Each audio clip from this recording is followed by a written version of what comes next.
You are listening to Jenny Clark on Awakened Souls.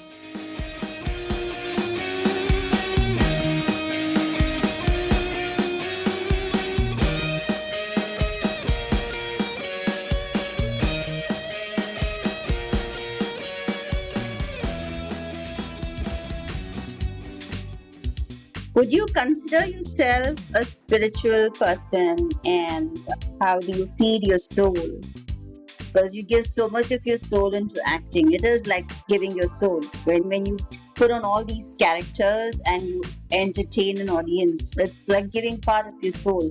Any creative art, I believe, is you're putting your soul out there for the world to see. So, how do you feed your soul, spiritually speaking? Yes, I do. I agree with you. It's bearing your soul. And um, there's a lot of ways. One thing is that it is in fact um, it is in fact it is in fact also feeding the soul. You can bear your soul and give on stage, and you're also receiving. You're receiving grace, from a higher power, grace from the audience. Okay. Hey everyone, welcome back to the Awakened Souls.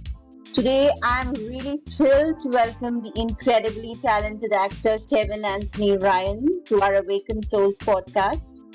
Known for his versatile performances, Kevin has captivated audiences as a writer, actor, and director with his work in New York City touring troupes like SRO Players and a Matinee Idol.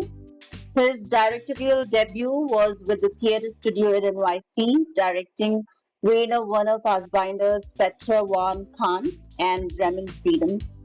He has also appeared in Eliza Hittman's film It's Felt Like Love, which received rare reviews from Richard Brody of The New Yorker.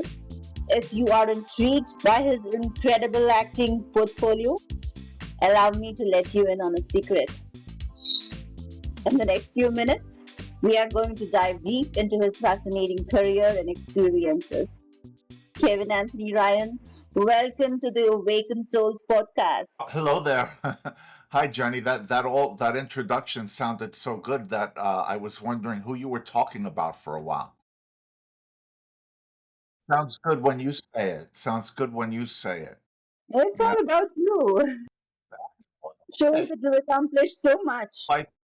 I'd like to think so, but the years add up, and I've been an artist my whole life, and I also perform now as my Okie Dokie clown entertainment, which is more of a Euro clown, funny magician, theatrical clown. So that's a lot of my business these days. But I do keep a little eye on Hollywood productions, and I am trying to sell a screenplay, so I do have other aspirations. That's true, and a history with other credits. Like the Eliza Hittman movie of a few years back, which was quite an experience. Yes, so I have always felt that it is our childhood that defines us and who we become and the paths we choose. So, my question to you is, could you tell us a little bit about your childhood and what led you down this path? Well, childhood is one thing, but to answer the second part of the question, well, I was an actor. I was an actor waiter. Fancy that, an actor who waits tables, way back in the day, and in New York, and not really getting a lot of paying work or meaningful auditions. I was studying with William Hickey, who was a fairly well-known actor at the time. He passed on in the 90s. He passed on. But back in those days, he was known for film work and cameos and his acting teaching. And he was very eclectic. And I owe a lot to his influence. So I studied with him. And one day with the restaurant jobs, I was asked if I wanted to do clowning. That it was acting. It was a form of acting, and there was a chance to make money. And I thought, well, that's very intriguing. So I segued and I went out. I went 90% out of the acting world, conventional acting world, and into this clowning format, and I really loved it. I just really love entertaining kids. I do entertain adults as well. And yes, so I took to it, and that became 90% of my artistry. And then getting back to the first one, it's a good question, not an easy one to answer. Childhood. Well, I was a Star Trek nerd, if that makes any sense. Wow. I liked comic books and I liked Star Trek and anything that was fanciful and a little off the beaten path. And I think that had a big influence on my creativity, on my drawing, and just following a path that was less conventional. And then later on, when I graduated college and business and didn't really know what to do, not really feeling driven in that area, it was my mom that she must have sensed that I was unhappy, and she said, well, you need to get into this. You need to get into Manhattan. You need to take some acting classes. You need to get into that world. It really changed my life. That's beautiful. So that's Yeah. how the acting bug got to you. Yes.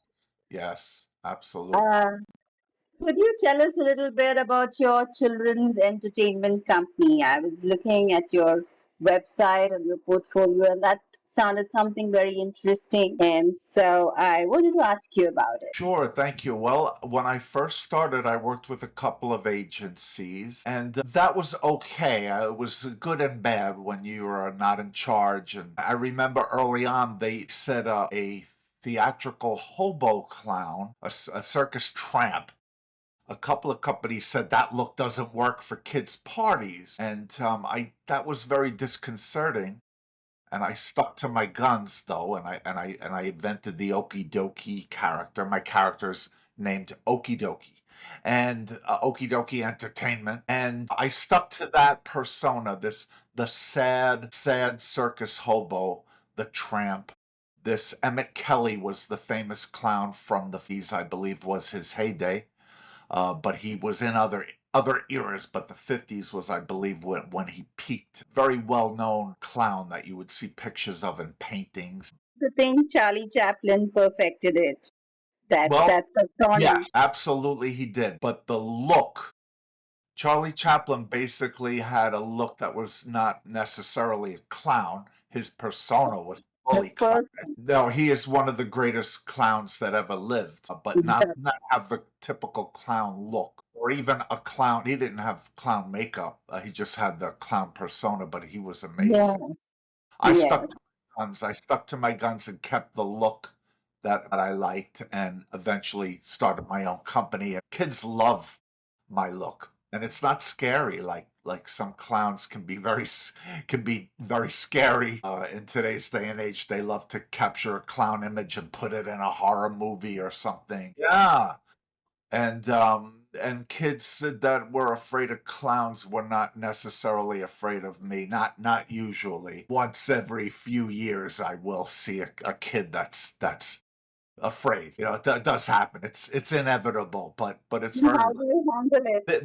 It depends on the level. Most of the time, you don't focus on that kid. You focus on the other kids, and you create fun. You create a fun train, and you let the kids hop on board, so to speak. And that's what I do. And then they'll watch, and the kids that were afraid, they start to warm up to the Okie Dokie character, and that's basically how I handle it. I would say, like, I can remember one time in the last, like, 7 years where there was a kid that was absolutely mortified, and there was nothing you could, he was just 3 years old, or maybe he was three and a half, four at tops, and he was just did not like the clown look, and there was nothing you could do. He was very scared, and that's just the way it is. Some kids are scared of Santa Claus. They don't want to sit on.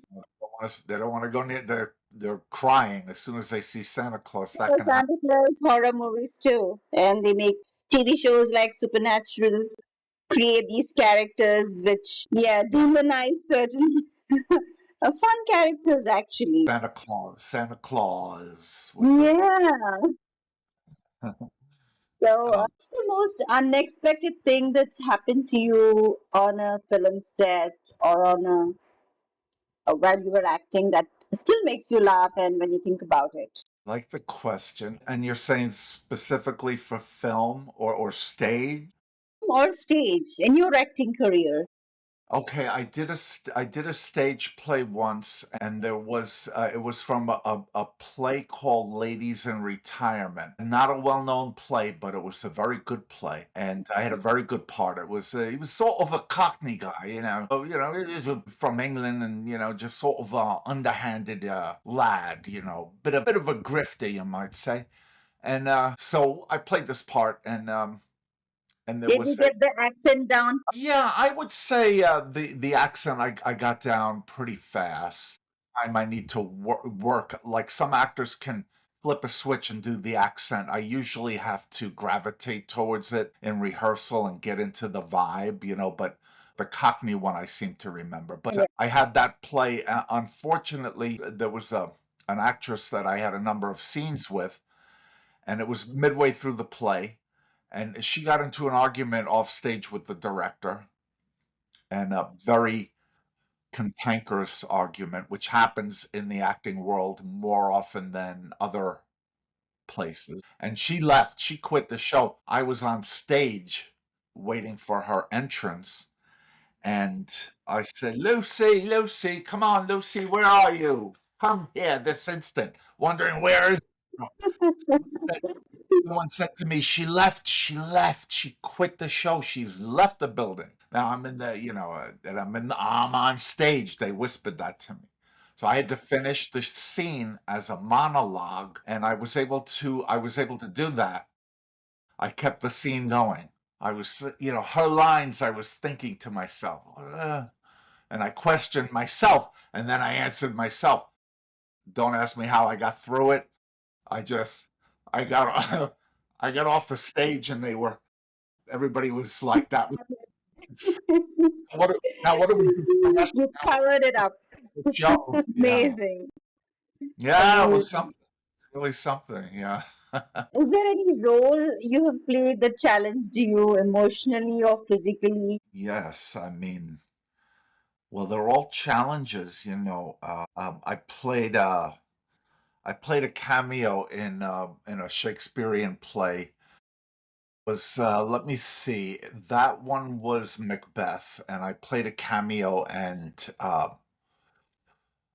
I the line the way it was directed was very emotional, and I did cry real tears on that scene, and and then the director said to me, nobody's looking at Macbeth, you've got to tone it down a little bit, you know, which I was ridiculous comment. It was I was literally just reciting the lines and emotionally connected.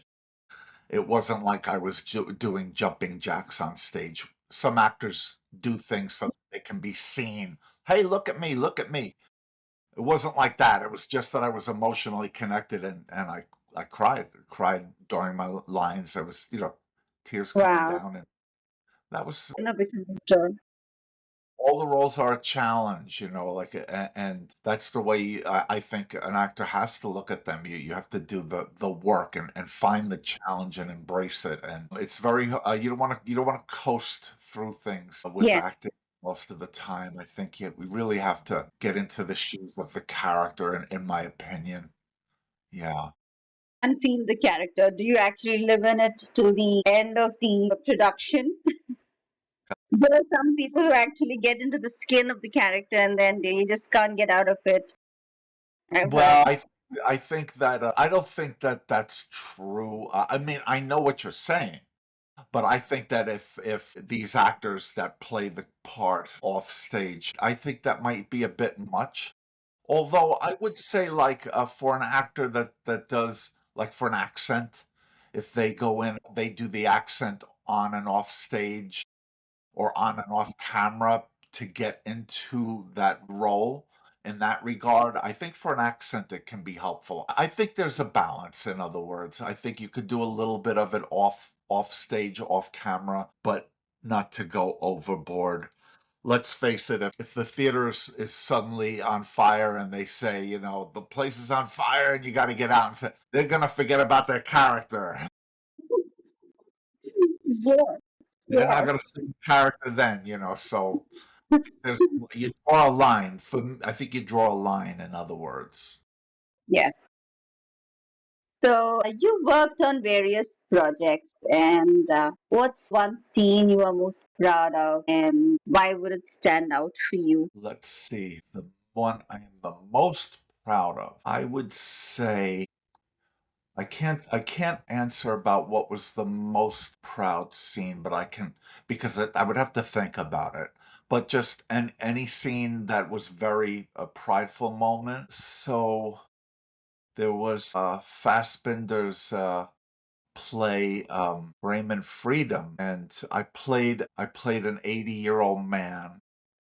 And this was 20 years ago, and I used minimal makeup.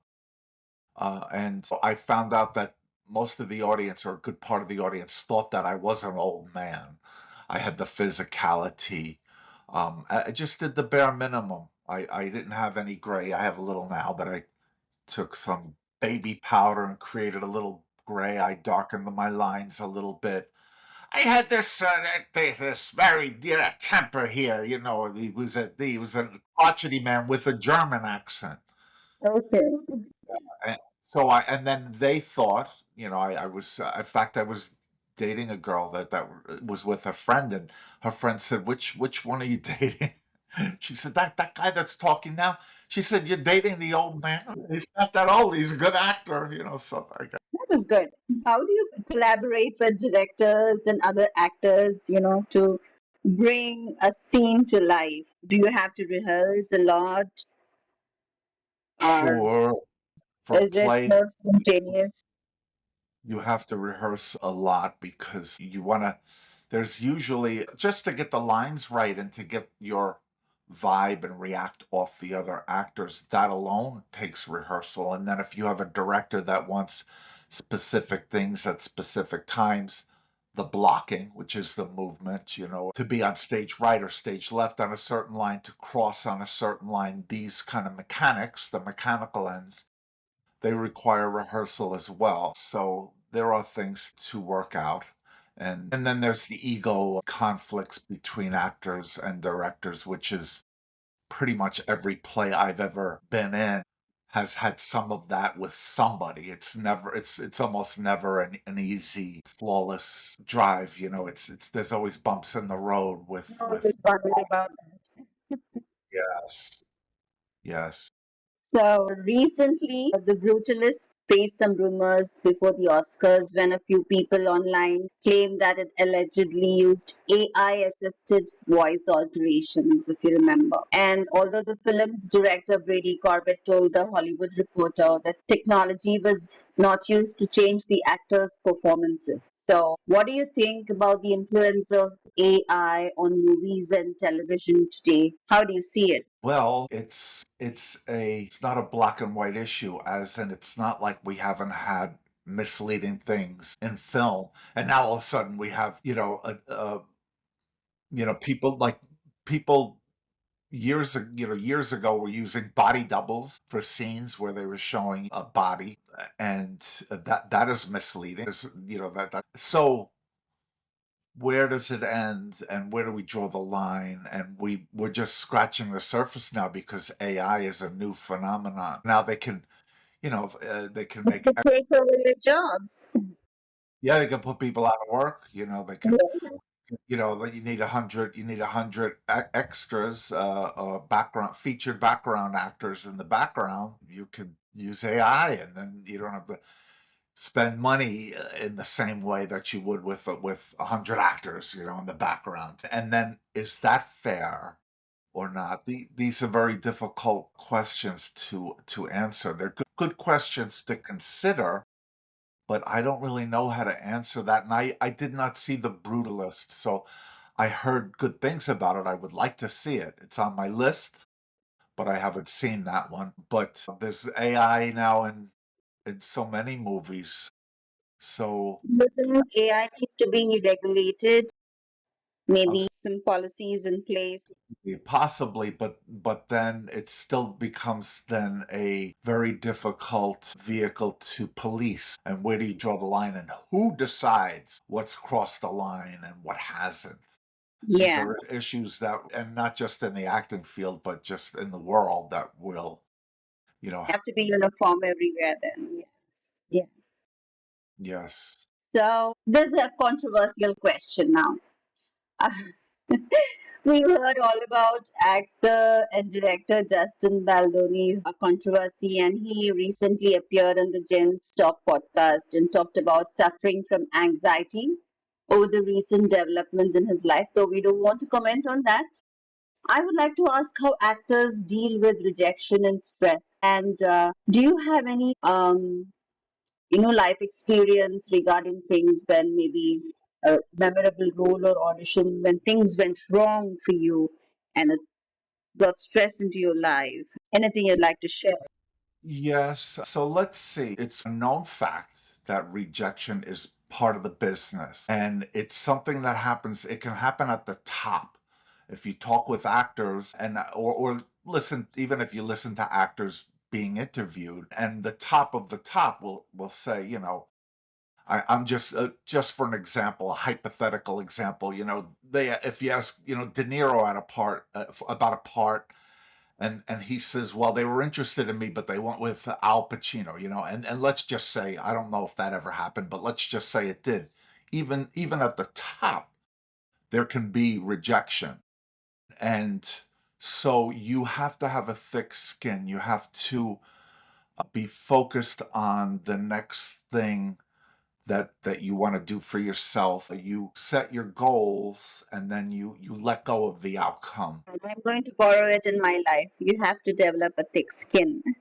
Yeah. Again, is important because if you audition, you're bearing your soul, and then sometimes Yes. an agent or somebody will criticize or just not work with you. It's hard not to get a little bit discouraged, but uh, you can't let it implode you, because it's inevitable. And you have to remember that you're ultimately there to please yourself. You're auditioning for yourself, because at the end of the day you want to say, hey, I did the best job I could, or I did it the way I thought it was the best way to do it. And then you live with the result, and then good things will eventually happen. Good karma, I think. That's good Yeah. karma. Yes. Ah. The entertainment industry has changed a lot in recent years, with streaming platforms and social media. And so I would like to ask you, how do you think that's affected the way you and actors per se approach their careers? I can't say that I haven't really, although I have like my actor's website that I recently put together with footage. But if social media like Instagram and things of this nature, I am not very proficient at it. So I feel disconnected. I don't know why I can't really vibe with it. I know for name actors, it becomes a big thing because if they make opinions about politics, they could get a lot of backlash. And so I haven't had that experience yet. I think either you have to be so intense and very grounded about what you believe and say, that you don't care what people think. Don't be so transparent. You're not a politician after all. You're an actor. So, if you have thoughts about a controversial issue like pro-life or pro-choice, maybe you're not accomplishing anything by speaking your mind, because somebody will attack you that disagrees with you. So just stick to acting, and save the political comment for a dinner conversation, and hope somebody's not recording you. That's the perfect answer, I think. Yes. And that's Yeah. responsible actually, because it's taking your role seriously as a celebrity. When you take your responsibility as a role model seriously, then You're careful about what you speak and cautious because there are impressionable minds. Like I said, if you are of a mindset where it's very important to you and an actor or really anyone gets on and speaks their mind and they don't care, I say more power to you in the sense that you are brave enough to stand on your soapbox and say what you say, but then you have to suffer the consequences. So you might not like that. Yeah. So, yes, it's true. And there's been a lot of talk about challenging dynamics on set with co actors. So, have you ever had to navigate a tricky working relationship and how did you handle it? Uh, Yes, it's difficult. I had mentioned theater and conflicts. Some of the conflicts I have seen were not my own, and some of them were my own, where you disagree with if you're an actor and you disagree with a director, or you're a director and you disagree with an actor. One thing I believe, if an actor comes on the set in a stage production, you should be open to the director's ideas. You understand the yin and yang dynamics, Jenny. So be yin at first. You're an actor coming, even in film, same thing. Come onto the set, come onto the stage, be yin, figure out what the director wants, work within this template, and then great things can emerge. And I directed an actress. She was amazingly talented. Petra Van Kant was the play, and I directed her in one scene. I had all the other actors were off to the side and in the back, and she had the whole stage. I said, use it. Go up to each actor. She had a 5-minute monologue. I said, attack each character with these lines. Don't say the whole monologue to everybody. Take lines and say them to the individual characters. And she took stage, and it was amazing. It was an amazing piece of work. She was open to my direction. She understood. You don't want to, as an actor, think, I'm going to do this on this line. Everybody will look at me like that. This is directing yourself, and I don't think it's the right way to go. I have seen some actors do a good job with that too, but I think that they miss out on the chance to take in the director's vision. Now, I should give a side note. Yes. When I was young in my 20s, I was that actor that was hard to direct. Was all full of, took a few years of acting, and I was the 25-year-old know-it-all that knew about it, knew what to do.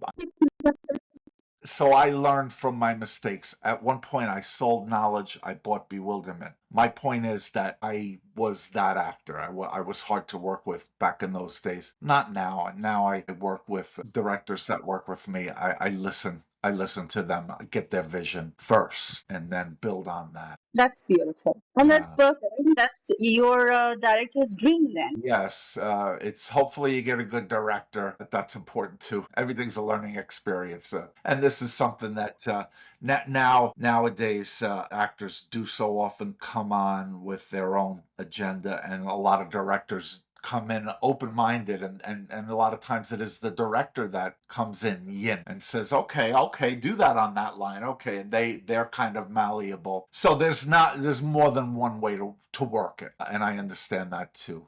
Perfectly said. And here's a funny one for you. Let's say you are stuck on a deserted island with your castmates and colleagues from your latest project. And who would be the first person you would want to team up with to survive? And who might accidentally cause chaos? I'm asking you to call out your colleagues. I think I would like to work out a scene with Scarlett Johansson if we were stuck on a desert island. You know what I mean?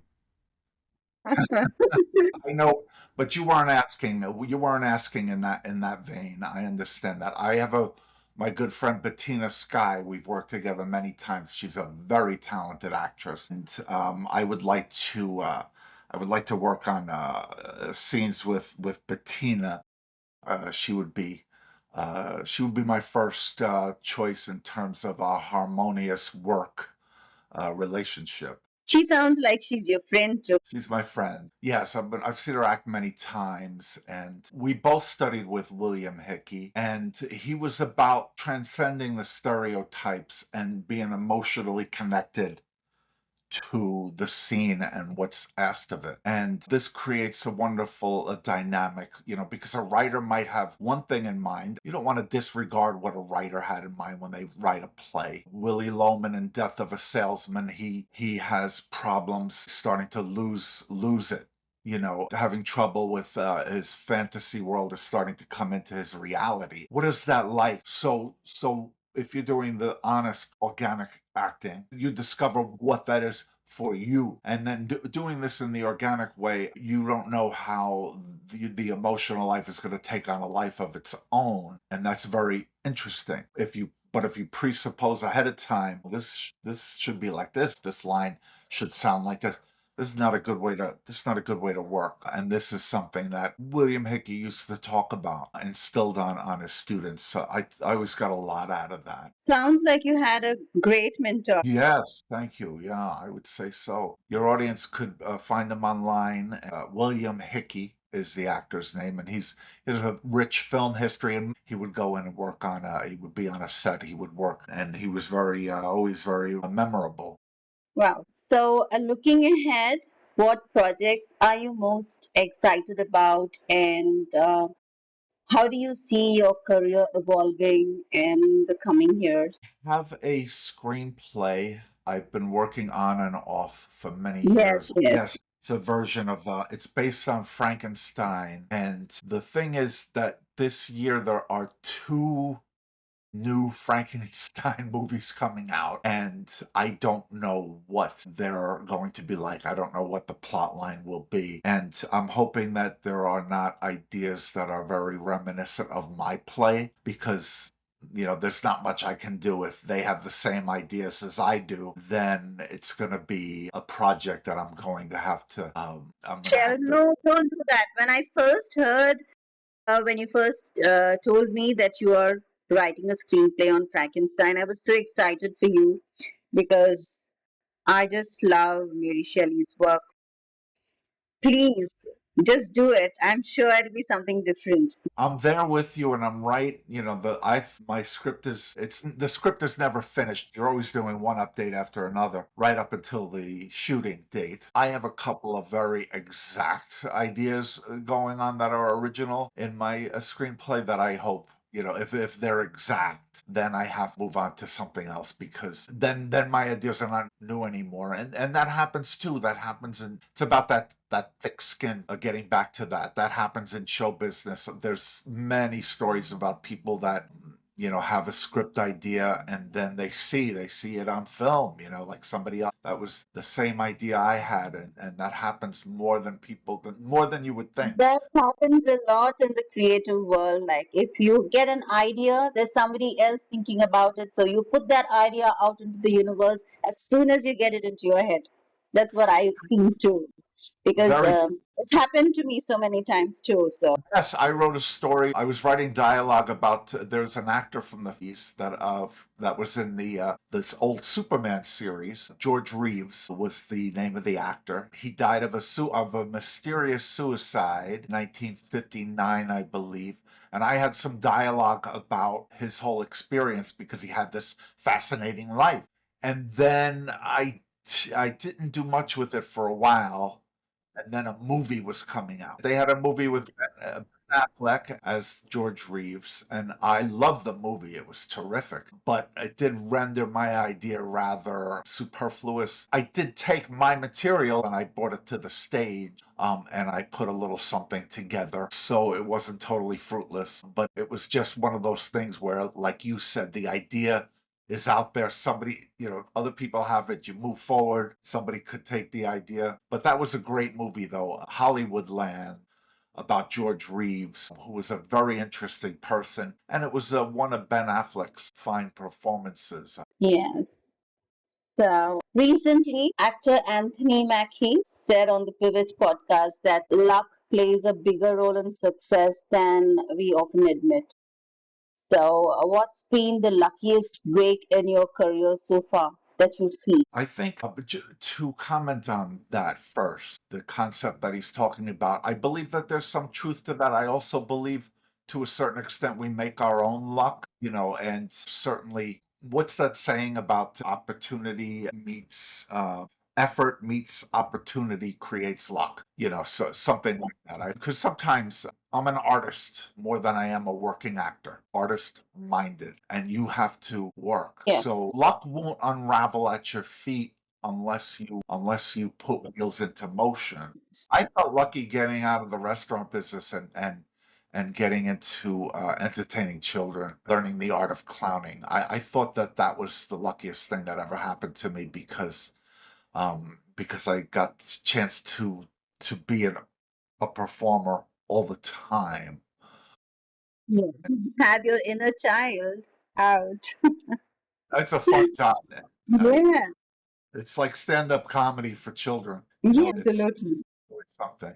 Yeah, and I would say that was the luckiest thing that's happened to me. Have I ever tried stand-up comedy? Is that what Yes, you asked? yes, yes, yes. I've dabbled in it. I've dabbled in it. In fact, I was going to do it at an open mic recently. I was on vacation in Nantucket, and there was an open mic, and I thought, well, I could do it here. It would never affect, nobody knows me in Nantucket, for one thing. I'll be perfectly honest. The only reason I didn't was because it was late at night. I had a half a bottle of wine in me, and I was just kind of tired. And I said, you know what? It's not a good time to push myself. But I would like to try it again. What I do with the kids is the same mindset. You have a funny bit, a funny line, a funny bit, a funny persona, and then stand-up comedy is connecting with the audience. You get the audience to understand your mindset. That is why comedy is set up, punchline. If you don't set it up, people are not going to get the punchline. If you don't set it up, people are not going to connect with you. So that's what I would like to do again, some point in time, is try to get the audience of adults to connect with me, and I would do some stand-up comedy. So, as someone who has worked in both film and theater, how do you find the differences between the two mediums, and do you have a preference? Well, stage is big. For example, I talked about that actress before in the Petra Van Kant, and I told her to take stage, move around, stage right, stage left, backstage, front stage. She threw a temper tantrum. It was wonderful. She moved around.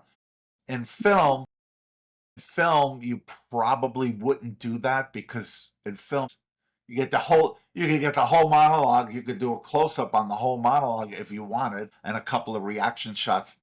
A long story short, the film is a smaller picture. The stage is big. So Yeah. you have to understand those subtle differences, whether it be from an acting standpoint or a directing standpoint. I think that's the first big difference. Are there any actors, directors, or writers who have influenced your work? Yes, sure. This is a hard one. Always been a hard one for me to answer Can I because say something? I'm I sorry. get the energy. Can I say something? Sure. I get the energy of Robin Williams from you. That style of acting. And Robin Williams was so talented. Yes. And he got thrown out of acting school. I believe it's the Actors Playhouse, I'm not sure which acting school it was, but he was thrown out. I guess he was undirectable. I don't know what the inside story was. And then he had to make it on his own, but he was so unique and funny and spontaneous. Yes, and even in his sad roles, and when he had to do the sad and the angst and at the same time be funny, there was nobody like him who could do it. And when you told me that you actually cried on stage, and I got that vibe. Yes, yes. Yeah, what Robin Williams, yeah, I agree. He tragedy and comedy very well. Yeah, Um, I have a friend that she told me the other day she watches Mrs. Doubtfire. She yeah, watches once a year. She sits down because she loves it so much, and it doesn't matter how many times she watches it. And you know what? And Robin I Williams is watched it. Yes, wonderful. I He's love it. wonderful. Watch that movie and watch Sally Field. How well Sally Field gives stage. They call it, well, if it was on stage, it would be giving stage, but she feeds them the setup to the lines, and she does a less is more, and she does an exquisite job.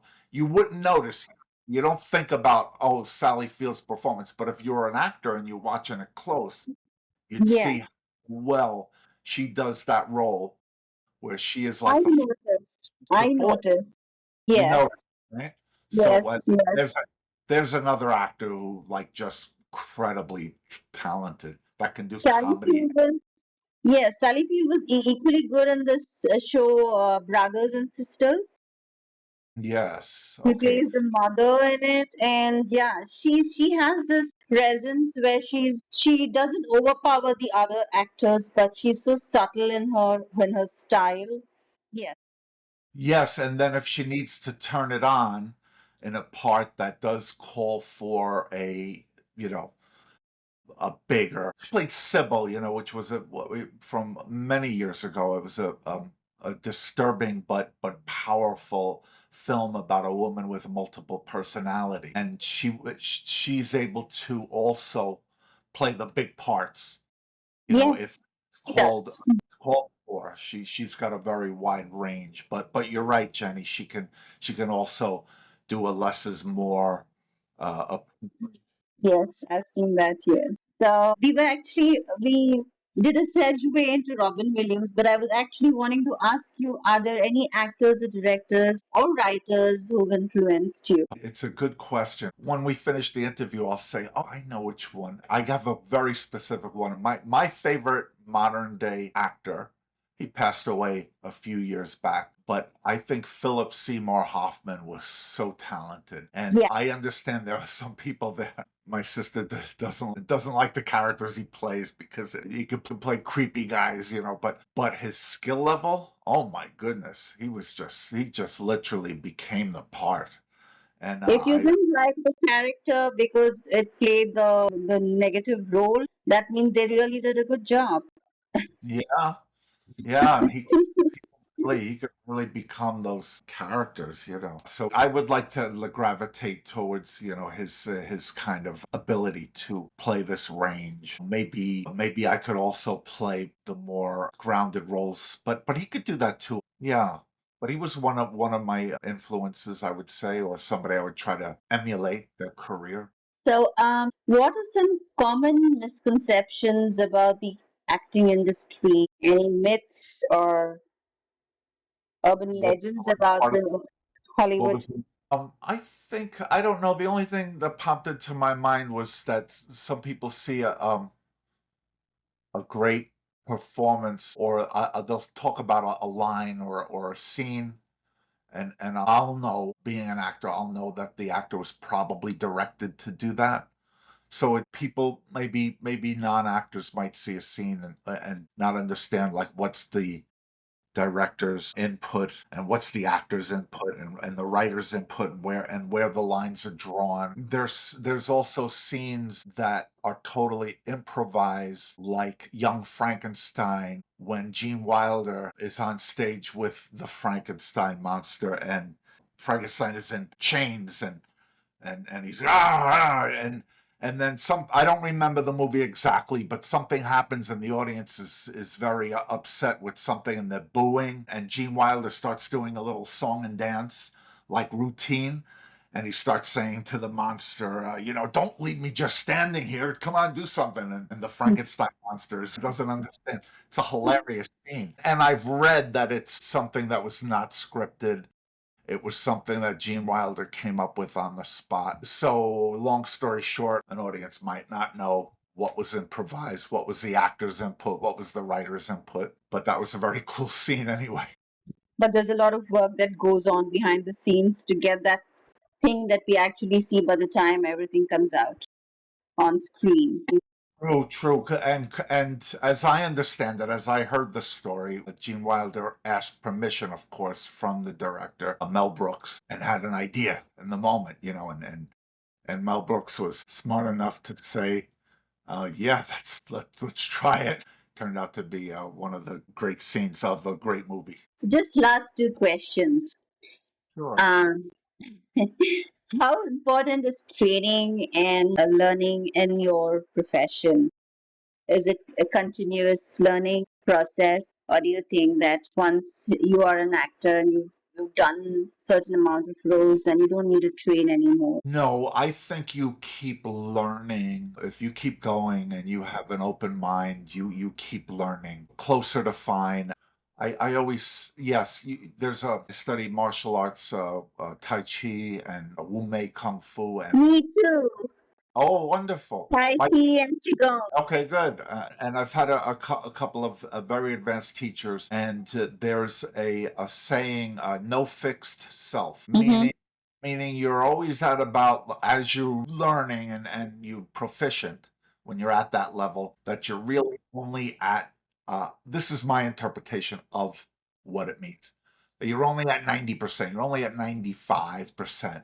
And then if I work real hard, if I'm open minded, I could get to 96% if I listen to the next lesson. So you never want to say, I've learned everything, because then you're fixed and you haven't. Who has learned everything in life? No one. You know, we're human, and that's part of the condition. And training is very important. There are people that are good natural actors that understand a lot right off the bat, and that's a good thing, but they could still study and learn. There's also a case to be made that some good natural actors can study and mess themselves up, because then they get away from their own sort of persona which they're tapping into, and they start to think about their technique, and that can take them down the wrong road. So that can happen too.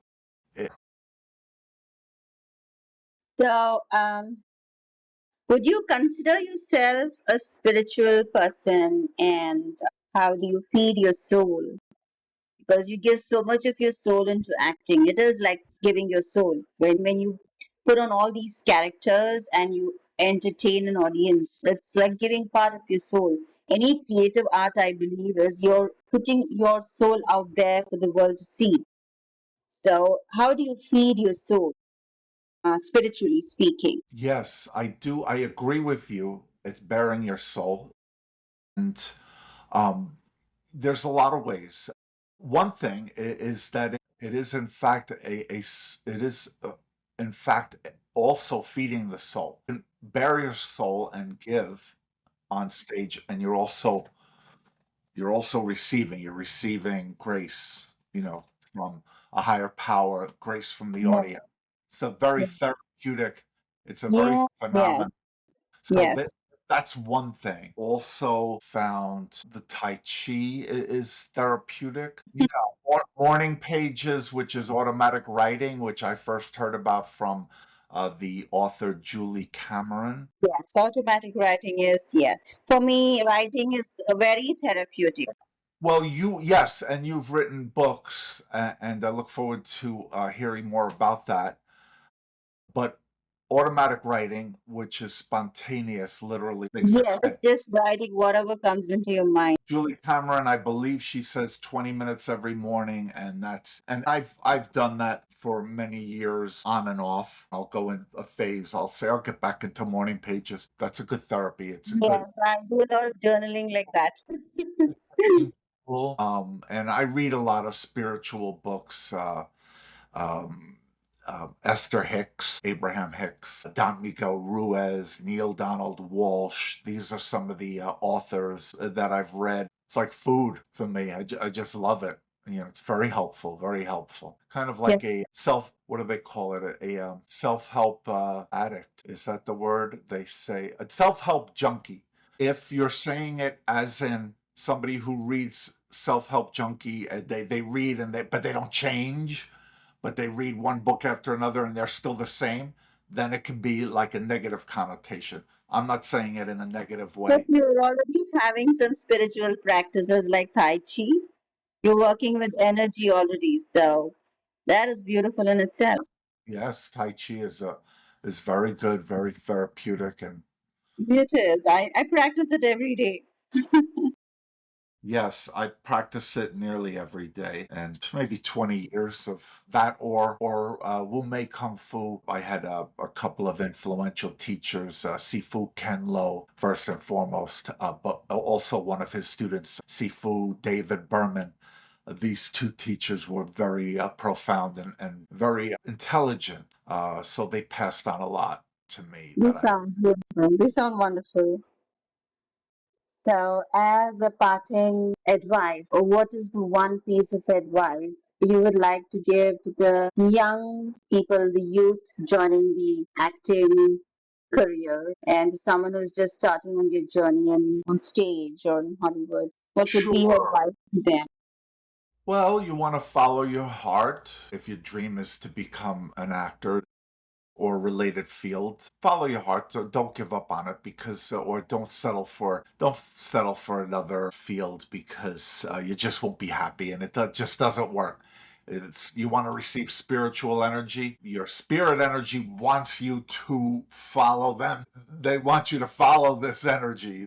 Your spirit energy says yes, yes. That's trying to tell you the way to go, with your instinct and your intuition and your heart, follow your gut if you prefer.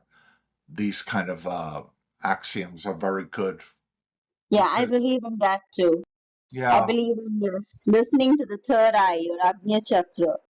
third Yeah, eye is a good, yeah.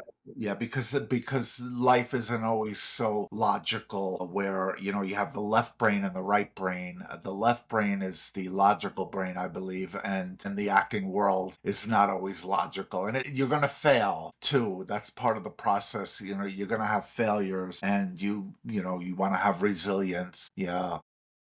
And that's why acting is from the heart. It's a very heart-filled experience and career, and be compassionate. Like I said, back in my 20s, I was not easy to work with, but I learned from my mistakes, sold knowledge, bought bewilderment, and now I have a nice career, a fun career, and I would like to climb the show business ladder a little bit. It's late in the game compared to many other people that I work with, but I would still like to get some good film work and see what life is like from that perspective. Yeah. That's some beautiful, excellent advice for any young actor listening to you right now. On behalf of the Awaken Souls podcast and our audience, I want to thank you for this wonderful opportunity to interview you and get your wisdom and insight into the acting world and your experiences. It's been very intriguing and enlightening as well. And Thanks so much. and you are such an engaging person. So I wish you all the best in your career and blessings from all of us on the Awaken Souls podcast and the audiences. Thank you so much, Kevin and Ryan. Thank you, Jenny, and we'll talk sometime in the future, I hope, and good luck to you as Yes, well. definitely, I would love to have you back again and dig some more into your wisdom and to get more uh, intellectual advice for our listeners. Anytime, anytime. There's a lot to share. There's always a lot to. Yes, yes. Thank you so much. God bless you. Okay, Jenny, take care. Namaste. Namaste.